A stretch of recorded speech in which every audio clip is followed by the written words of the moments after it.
Y'all know that feeling when you see somebody your age doing significantly better than you and it makes you feel like shit, so you decide that you're gonna change your life and you get that motivation to hit you at like 2 a.m. and you decide you're gonna do push-ups and you're gonna do everything in your power to make sure that you're doing them as quietly as possible so that nobody else can hear you? I know you've had this experience. My audience is 99% male. Don't lie to yourself. Well, I thought after essentially getting my dream job, not only working for the MLS on their VAR crew, but also sporting Kansas City, I would never feel that feeling again.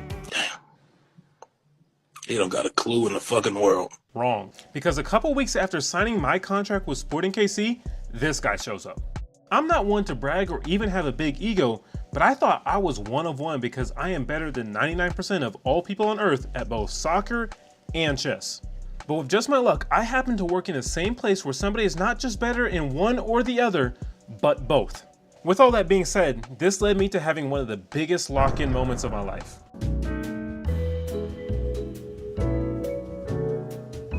To be completely honest, the human brain is extremely lazy. It will only lock in on things that are needed to keep us alive. If it's not food, water, reproduction, or shelter, your brain really doesn't have an inkling to care for it. For example, when I owned my motorcycle and I got into sticky situations, I felt like the world slowed down for me. I was able to react accordingly and everything seemed like they were moving in slow motion while I had all the control. That adrenaline started pumping through my body. I had 100% of focus on the bike and myself, and I got out just fine. Those were my survival instincts kicking in.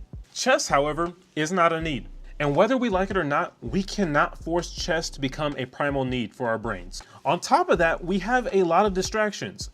There is a whole industry and business behind hacking our brains to be addicted to phones. Between TikTok, Instagram, Facebook, YouTube, all of those other things, our brain is not strong enough to fight those demons. Let's take a quick scenario real quick. Imagine you let your brain do what it wanted on its first thought for an entire day. Some of y'all gonna end up in jail, but for others, it's very likely that you would end up wasting the day only getting up to eat, to do the things you really wanna do, or just scrolling away on TikTok chasing that very short dopamine.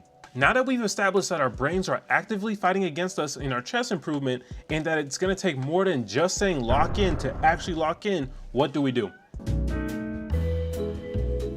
The only way to beat this phenomenon is to have a pretty good why, because when your brain asks the question of why it should divert energy into doing this thing, you have to have a good reason. One example of this could be how easy it is to wake up when you're about to go on vacation. When your brain asks why should it divert the attention to wake up earlier than it normally needs to, in your mind you're like, I have a vacation, we're gonna have a lot of fun. Your brain's gonna lock in and go do what they gotta do. Same rules apply. For example, we all know that going to the gym and eating healthy is good for you. However, it's really hard to do that because most of us don't have a personal fire in us to actually go do those things. Yes, it's good for us and yes, it will improve our lives, but we don't have a true desire to do those things. The same can be said though for your chess improvement. You may like chess, you may even want to get better at it, but if you don't have a true desire to actually improve, you're just not gonna do it. Whether we like it or not, we cannot game the system. Just because I or some other GM tells you how to improve, lists the benefits, gives you a study plan, and lays it out perfectly for you, it does not matter if you don't want to improve because you won't do it. A good quote that I saw while researching said this: if your motivation starts external, that's okay, but it can't stay external. Eventually you have to want to do this for you. And come closer. You will fail if you don't have that internal desire. This transitions to our next part, which is how to lock in with your time. If you've made it this far in the video, 1, thank you, I do appreciate it. But 2, I hope you have realized that I haven't given any chess specific advice yet. Here's why. Chess advice does nothing for you if you're not prepared to do it for the long haul. It's like giving the 3rd symphony of the Moonlight Sonata to somebody who's never even played the piano before.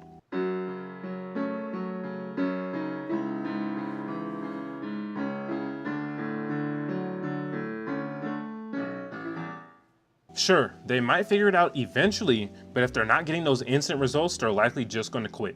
I'm going to be completely honest with y'all. You might not see improvement in 2 days, 2 weeks, or maybe even 2 months.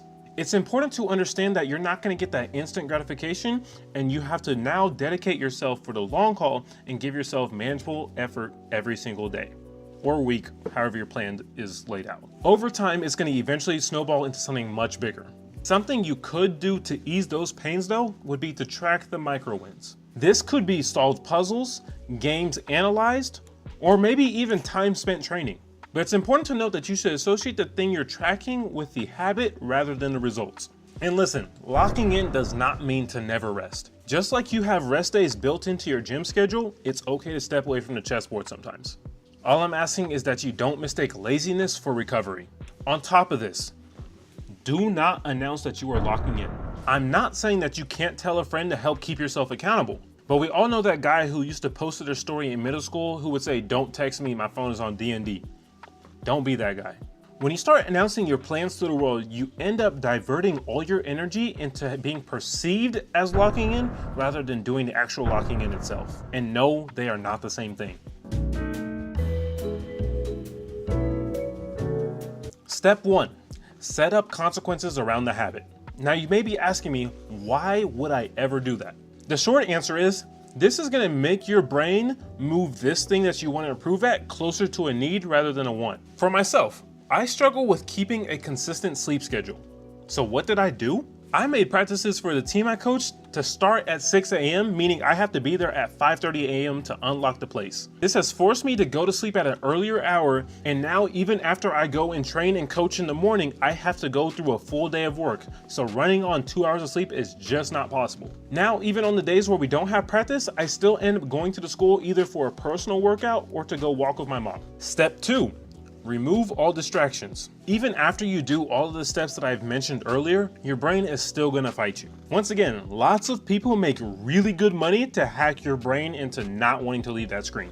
And I hate to break it to you, if you just try to fight it by yourself with sheer willpower, you will lose. Go watch The Social Dilemma on Netflix. It'll explain. So to combat this, we're just gonna remove your distractions during your locked in time. It's okay to have fun. Nobody is saying to go move onto an island with no Wi-Fi, Netflix, or girls, but just abstain from all that when you're trying to study. Step 2.5, mental triggers and routine anchors. In addition to removing all the bad things that trigger your brain to leave, it's important to replace that with new ones. For example, my brain knows it's time to lock in when I sit at this desk right here, put my phone on D&D, and turn on my favorite chess playlist.